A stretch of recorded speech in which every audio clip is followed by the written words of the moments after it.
Craftsman Days are here at Lowe's with big savings on the tools you need.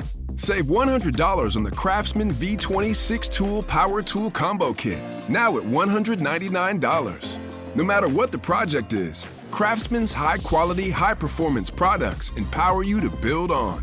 Stop by your nearest Lowe's store and check out the full line of Craftsman tools today. Valid through 6/18 while supplies last. Selection varies by location. Nats Chat is brought to you by Walters. Walters is the spot to be at this summer in Navy Yard. Make sure to check out Walters Self-Pour Wall, Walters Unlimited Televisions, and Walters Outdoor Patio. Located just across the street from Nationals Park. Open daily at 11 a.m. Now Gore ready. He's to the bell. And the pitch to Ozuna, swung on, hit in the air to deep left center field. Back goes Garrett, way back to the warning track. Going, gone, goodbye. It's the Braves 3 and the Nationals 1. And the pitch swung on, driven in the air to deep right center field, way back, and it is gone, goodbye. On a curveball, a line shot bullet to right center field by Ronald Acuna Jr. He has done it again. A 2-out, 2-run home run, the second home run of the inning for the Braves. And it's now Atlanta 5 and Washington 1. And welcome to Nats Chat for Sunday, June 11th, 2023. I'm Al Galdi, host of the Al Galdi Podcast. Mark Zuckerman is off for this installment of the podcast. Well, on Saturday in Game 2 of this Nats series that the National League leading Atlanta Braves ended up with a bit of a duel between each team's starting right fielder, who also was his team's number one batter, talking about Lane Thomas versus Ronald Acuna Jr., although Acuna ended up outdoing Thomas, and the Braves did end up outdoing the Nats. A 6-4 Nats loss on Saturday. The Nats are sinking here a bit. They've now lost 6 consecutive games, now have lost 9 of the team's last 11 games, and now are 25-38 as we have 99 games left in the Nats 2023 regular season. The Braves now are a National League best 40-24. Do not forget to check out our new website, natschatpodcast.com, which allows you to listen to previous installments of the show, contact the show, and order a Nats Chat Podcast t-shirt. Also, if you have like 20 seconds to spare, please consider giving the podcast a 5-star rating on Apple Podcasts or on Spotify. And please consider writing a review saying that you like the podcast. You could do that on Apple Podcasts. So the reviews do not have to be long, can be just a sentence or two, but the ratings and the reviews help out the podcast a lot. So thank you very much for doing them. They are appreciated. So MacKenzie Gore was the Nats starting pitcher on Saturday. He, like the other young, oh-so-important pitcher in the Nats rotation, Josiah Gray, had been a bit off lately, and that trend did continue on Saturday. Gore, in this 6-4 loss at the Braves, 5 runs in 5 innings. Now, he gave up just 4 hits, but all 4 of the hits were extra base hits. 2 2-run homers and 2 doubles. He only issued 1 walk, but he also only recorded 3 strikeouts. Gore threw 82 pitches, 55 strikes versus 27 balls. The outing actually could have been a lot worse. Gore allowed 5 runs over the first 2 innings, but he then retired the final 10 batters he faced. Gore, in the bottom of the first, allowed a run on a leadoff first pitch, ground rule double by Ronald Acuna Jr. to left field, and a 1-out RBI sac fly by Austin Riley to tie the game at 1. Gore, in the bottom of the second, allowed 4 runs. Gore issued a leadoff 4-pitch walk at Travis d'Arnaud. Gore gave up a 2-run homer by Marcell Ozuna on a bomb to left center field for a 3-1 Braves lead. The homer winner projected 426 feet per Statcast. Gore gave up a 1-out opposite field double by Kevin Pillar off the right field wall, and Gore gave up a 2-out, full-count, 2-run opposite field homer by Ronald Acuna Jr. to right field for a 5-1 Braves lead, despite Acuna having been down in the count at 1.02. The homer winner projected 413 feet per Statcast. Now, Gore did then retire the final 10 batters he faced. You know, something that both MacKenzie Gore and Josiah Gray have done a good job of this season is avoid the blow-up inning. You know, their worst innings have been like 2 or 3-run innings as opposed to 4 or 5-run innings. But, you know, we on Saturday did see Gore have a blow-up inning. I mean, that 4-run bottom of the second was rough, but I do give MacKenzie Gore credit for ending strong, again, retiring the final 10 batters he faced. But MacKenzie Gore now, over his last 8 starts, 22 runs in 42 innings. That works out to an ERA of 4.71. Gore, over his first 5 starts in this regular season, had an ERA of exactly 3. Also, Gore is giving up some homers here. He, over his 13 starts, has allowed a total of 11 home runs, but 7 of the 11 home runs have come over his last 5 starts. He's a young pitcher, right? He's a work in progress, and no doubt, the Braves are a really good team. But MacKenzie Gore has had some problems lately. Both he and Josiah Gray have come back down to earth. The key remains that overall each guy this season has been a lot more good than bad.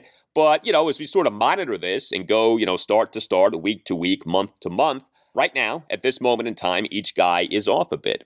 I thought that what Nats manager Davey Martinez said during his post-game session with reporters on Saturday evening on MacKenzie Gore was interesting. Davey, as he usually does, focused on the positive, but provided insight on why Gore was better after giving up the 5 runs. Take a listen. One bad inning again, right? I mean, what I loved it was the fact that MacKenzie came back out there and retired 10 in a row with 30 pitches. I mean, that's kind of what we were looking for. I mean, if we could keep him right there, it's good. And all it was really a conversation about being on the offensive, not afraid of throwing strikes, get ahead of hitters. And he did that and was really, really good. So, I was proud of him for doing that. We tried to come back and we fell short a little bit. Garrett with a bomb, there at the end there. We'll come back tomorrow and try to go 1-0 tomorrow. What did you see from MacKenzie in those 2 home run balls in the second? Yeah, just like I said, he just fell behind, and I'm pretty good hitters, right? So then all of a sudden, when he worked ahead, he was really good. He threw 17 first pitch strikes out of 20, so he's able to do that. What kind of encouraging sign is that for you when you can continue to kind of do that? Yeah, like I said, when he pounds the strike zone, his stuff is electric. It really is. So we got to keep him in the strike zone and not try to, he's not a guy that's going to nitpick the corners or anything. Just attack the hitters, make his pitches. His stuff is good. So, like I said, I was very proud that, he came back and gave us 3 more strong innings the way he did. He wanted to stay in the game, but he had a 40-pitch inning. And I thought that was enough. I mean, I want to leave him with a good taste in his mouth. All right, the Nats bullpen on Saturday overall was pretty good. The bullpen was not a problem in this game. 2 Nats relievers combined to allow 1 run in 3 innings with 5 strikeouts. Chad Kuhl, he allowed 1 run in 1 2/3 innings with 2 strikeouts. Kuhl in the bottom of the 7th allowed a run on a 1-out single by Kevin Pillar to left center field, a stolen base by Pillar, and a 2-out opposite field RBI double by Ronald Acuna Jr. off the right field wall for a 6-3 Braves lead. Now, the Acuna RBI double is worth highlighting here. The 0-1 from Kuhl. Hit high in the air, right field. Thomas going back, still going back. He's near the wall. He jumps. He can't get it. It's off the Georgia Power logo, off the wall. Coming in to score is Pillar. The double came on a high fly ball that was not well played by the Nats right fielder, Lane Thomas. And we know the deal with Lane. He has had problems with balls off walls, and this was another instance of that. I'm not sure what Lane was doing. It did not look well. He tracked the ball pretty well, and then he kind of just gave up on the ball as it was going off the wall. I mean, it would not have been an easy catch, but it was catchable. I mean, at least make an attempt. And Lane did not even make an attempt. So the wall continues to be a bit of an issue for Lane Thomas here. But Acuna, another big hit in this game with that RBI double. So Chad Kuhl, 1 run, 1 2/3 innings. But then Jordan Weems, a 1 1/3 scoreless innings with 3 strikeouts. But overall, I mean, Kuhl and Weems together, 1 run, 3 innings, 5 strikeouts. Hard to be mad about that. But going back to Ronald Acuna Jr. and Lane Thomas. So Acuna is having a monster season. He on Saturday had a monster day. 3 for 4, 2-run homer, RBI double, and another double. Oh, by the way, Acuna in the top of the 9th, a very nice leaping catch of a first pitch lineout by Dominic Smith on the right field warning track for the second out. Ronald Acuna Jr. entered Saturday number 1 among all National League position players in wins above replacement WAR per Baseball Reference for this regular season at 3.2. But the Nats starting right fielder and number 1 batter, Lane Thomas, he too had a productive day as a batter on Saturday. I just mentioned his defensive boo-boo, but Lane as a batter was once again very impressive. The Nats actually out-hit the Braves in this game, 9-6, although the Nats did have no walks to the Braves 3. But Lane Thomas on Saturday, 2 for 4 with a triple and a 2-run double. Thomas in an Nats 1-run first, a leadoff full count opposite field triple to deep right center field despite having been down to the count of 1.02. And Thomas in a Nats 2-run fifth, a 2-out, full count, 2-run double off the left field warning track to cut the Nats deficit to 5-3. So 2 full count extra base hits for Lane Thomas in this game, a triple and a 2-run double. He continues to have a terrific season. Lane Thomas, for this regular season, leads all qualified Nats players in OPS at 802. But the extent to which Lane Thomas continues to produce in the first innings of games is outstanding. I've talked about this, but I'm going to continue to talk about this until this stops. Lane Thomas, in this regular season now, has a first inning OPS of 1,179. He has been otherworldly in the first innings of games this season. His first inning batting average is .462. His first inning on base percentage is .512. His first inning slugging percentage is .667. Lane Thomas in first innings this season has been Babe Ruth. I mean, this really has been something. So awesome job by Lane Thomas. You talk about being a leadoff batter, right? A number one batter, an igniter of an offense. This guy literally, like game in, game out as the Nationals' first batter in the first inning, top or bottom of the game, is coming through. And he came through once again in this game with that leadoff full count opposite field triple in what ended up being a 1-run first inning for the Nats on Saturday.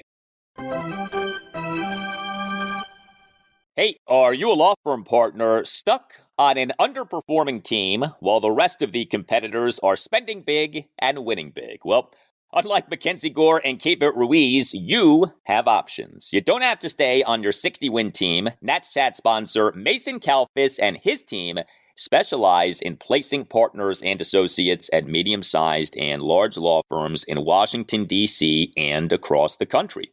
Mason Calfis has recruiters in 6 states and has placed lawyers in more than half of the 100 largest law firms in the United States. While you may be reading doom and gloom from the legal press, many practices are red-hot: antitrust, IP litigation, white-collar litigation, finance and direct lending, and healthcare. Because you are not under a CBA or team control for 6 years. In fact, staying at a firm too long is often a recipe for being underpaid. Explore your options today with Mason Calfis. Call Mason today at 202-486-3535. That number again, 202-486-3535. Are you looking for tickets to an upcoming event? DC might not have been on the Taylor Swift circuit, but still plenty of other events in the nation's capital, such as the Ed Sheeran concert in a few weeks in Landover. That's why you should download the Game Time app. Create an account and use code NATSCHAT for $20 off your first purchase. You get cheaper tickets, and it helps the podcast a bit. Sounds like a smooth 643 double play. Again, create an account and redeem the code NATSCHAT for $20 off. Terms apply. Download Game Time today. Last minute tickets, lowest price, guaranteed. From the stretch, he delivers, and Garrett swings and belts one deep to left, down the line toward the corner, going, and gone, goodbye! Off the facing of the second deck and bouncing down into the Nationals bullpen in left field. Bang, zoom goes Stone Garrett with a leadoff home run here in the top of the ninth inning. And the Nationals are within 2. It's now Atlanta 6 and Washington 4. For Garrett, his third home run of the year and RBI number 15. The Nats on Saturday did hit a homer. Stone Garrett, he was the Nats starting left fielder and number 5 batter. He went 1 for 4 with a solo homer. Garrett, in a Nats 1-run ninth, had a leadoff homer to cut the Nats deficit to 6-4. Now, the homer did come off a lefty. Came off Braves lefty reliever A.J. Minter. So Stone Garrett now, in this regular season, OPS against lefty pitchers of .855. He has done really well against lefty pitchers this season. A few other things with this game. Joey Meneses, another multi-hit game. He is the Nats starting DH and number 3 batter, went 2 for 4 with 2 singles. Alex Call had an impressive catch in this game. He is an Nats starting center fielder, number 6 batter, went 1 for 4 with a single. But Call, in the bottom of the 6th, a terrific running and falling catch of a first pitch liner by Ozzie Albies in the right center field gap for the second out. Really good play The right-hander winds and delivers, and a swing and a drive in the air to right center field. Cole on the run, closing, and dives, and he makes the catch, rolls over, pops to his feet, and holds on for the out. And I mentioned Dominic Smith earlier. He actually did not start on Saturday. Yes, the Dominic Smith, Cal Ripken Jr.-like, Lou Gehrig-like Iron Man streak is over. Imagine that. Michael Chavis was the Nats starting first baseman and number 7 batter. He went 1 for 2 with a single, but Chavis starting at first base for the Nats marked the first time since April 27th that Dominic Smith was not the Nats starting first baseman, although Smith did end up pinch hitting for Chavis in this game. But Dom Smith off the rough game on Friday night, perhaps not so coincidentally, not starting for the first time in a long time in this game on Saturday. You tell us what you think. You can tweet us at Nats_chat. You can email us, natschatpodcast@gmail.com. We got this email from Mark. Writes Mark, I just wanted to compliment you on the podcast. I've been listening to more and more of the shows and find them really well done. I especially like the focus on the games and what the performances tell us about the team's progress or not. Good job. Well, thank you for that, Mark. And no, that email was not from Mark Zuckerman. I don't think that was from Mark Lerner either, although we'll have to double check on that. Email from Jacob, writes Jacob, hey guys, I discovered the podcast earlier this season and I've listened to every episode since. Whether I was at the game or not, I appreciate your insights and analysis. Well, thank you, Jacob. Continues Jacob. One topic I'd like to hear your thoughts on is coaching. You frequently discuss the areas where the bullpen and hitting need to improve and which players need to do what, but what about Jim Hickey and Darnell Coles? I would be very interested to hear what you have to say about their roles and how they could improve. Thanks for the great content. Well, thank you for the email, Jacob. Yeah, so we have talked about the Nats pitching coach, Jim Hickey, and the Nats hitting coach, Darnell Coles, from time to time. But the truth is that in baseball, what exactly coaches are working on with players and how those coaches are working on those things with players are like cloaked in secrecy. You rarely hear from coaches in Major League Baseball. You know, in the NFL, top assistant coaches do press conferences. I mean, I know with Washington for years now, the offensive and defensive coordinators for the team have done press conferences every Thursday of a regular season week in which the next game is on a Sunday. So in addition to hearing from the head coach a bunch, we have heard from the offensive and defensive coordinators a bunch. They don't always say a lot, but the idea is you hear from these people. You can ask them questions. In Major League Baseball, there's really nothing like that. The manager talks to reporters a ton. The manager does a session with reporters before and after every game. The general manager occasionally talks to reporters. Some GMs talk more than others, but the coaches, you know, the pitching coaches, the hitting coaches, the bench coaches, these guys rarely do sessions with reporters. Now, you know, I think from time to time during batting practice, a reporter or two can chat up a Jim Hickey or a Darnell Coles. But, you know, you'll notice when you read articles about the Nats, like when you read Mark Zuckerman's pieces on MASNsports.com or Jesse Doherty's pieces on WashingtonPost.com, the likes of a Jim Hickey and a Darnell Coles are rarely, if ever, quoted. Certainly not during the regular season. You know, spring training is a little different. But my point is that we don't get to know these coaches very well. They don't speak publicly often. And so we're left to go off what the manager says. And, you know, there may be some off-the-record stuff that gets filtered through somehow. But by and large, there's just not a ton of access that we get to coaches in baseball. I'll also say this, while pitching coaches and hitting coaches do matter, they ultimately can only do so much. And I think that they can be a little overrated. Now, there certainly are some really good ones, and the bad ones can really harm you, okay? So I'm not trying to say that they don't matter. They do matter. But when it comes to the significance of coaches in baseball, I always come back to Leo Mazzoni. Do you remember Leo Mazzoni?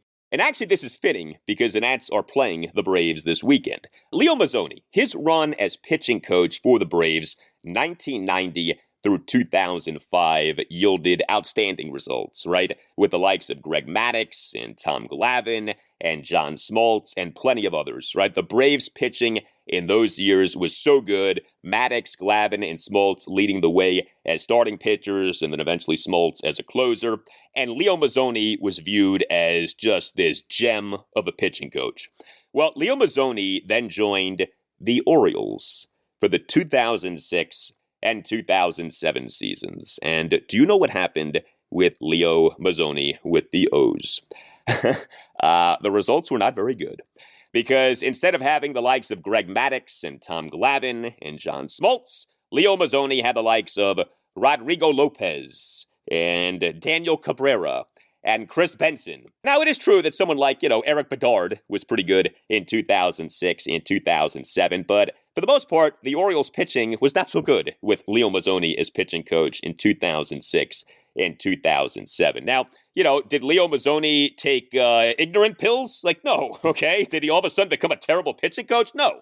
The difference was that the talent on the Braves was a little bit different than the talent on the Orioles. And so, whereas Leo Mazzoni as Braves pitching coach looked like a genius, Leo Mazzoni as Orioles pitching coach did not look so much like a genius. So again, coaches in baseball do matter, but they can only do so much. And, I think in a sport like football, scheme matters a lot, system matters a lot, how you deploy players matters a lot. In baseball, it's hitter versus pitcher, pitcher versus hitter. And I think in baseball, it really is true. Those who can do, and those who cannot do not. And again, coaching can help, and coaching can be significant. But, if you're good, you'll be good. And if you're a pitching coach or a hitting coach, in a lot of ways, you are at the mercy of the talent that you're working with. All Nationals radio highlights on Nats Chat are courtesy of 106.7 The Fan. A thank you to Tim Newmark for the Nats Chat podcast music. Visit timnewmark.com. Nats Chat is on the radio Sunday mornings 11 to 12 on ESPN Richmond, which is 106.1 FM in the Richmond, Virginia area, and ESPNRichmond.com online. I'm Al Galdi. Thank you for listening, and we'll talk to you next time on the Nats Chat podcast. There it is. The St. Louis Cardinals advance to the NLCS. The Cardinals beat the Braves in Game 5, 13-1. On the strength of a 10-run first inning, their 14th NLCS and the first since 2014.